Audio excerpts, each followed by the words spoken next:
Welcome to Rick Snider's Washington on YouTube, where you get the whole story. So please like, share, subscribe, comment, and even hit the thanks button on YouTube.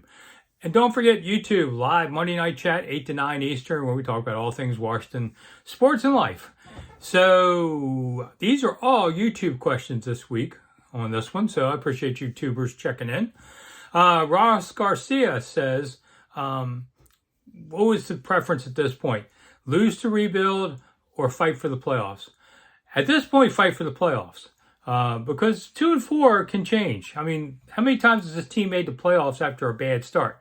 Well, they haven't made the playoffs a lot, but the times they did, they usually came from behind to get in.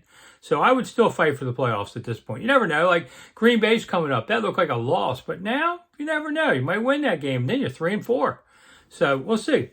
Hank Hartman writes, what tangibles does Taylor bring to the Washington Commanders that Carson doesn't? Mobility being the biggest thing, and speed. You know, I always loved Taylor's superpower was being Superman at the cones when he could dive into that end zone. Man, how many times did we see him do that? We saw Carson try to do it and felt like 2 yards short.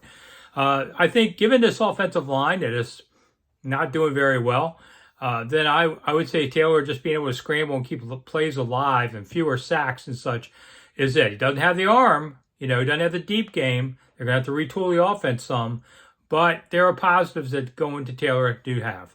All right, and finally, obey the Lord, everyone. Well, that's certainly good advice. Ask me 2 questions real quick. One, how long have I been a fan? Well, I'm a journalist, so I don't like to consider myself a fan because you have to be impartial. That said, I grew up in Washington, so who else am I going to root for? The Cowboys? And the answer to that would be 1969 is when I started watching the team, started covering the team in some form in 83.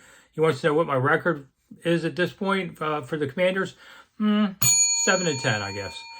I'm Rick Snider for Rick Snider's Washington. Thanks for the questions, and I'll see you Monday night, 8 to 9.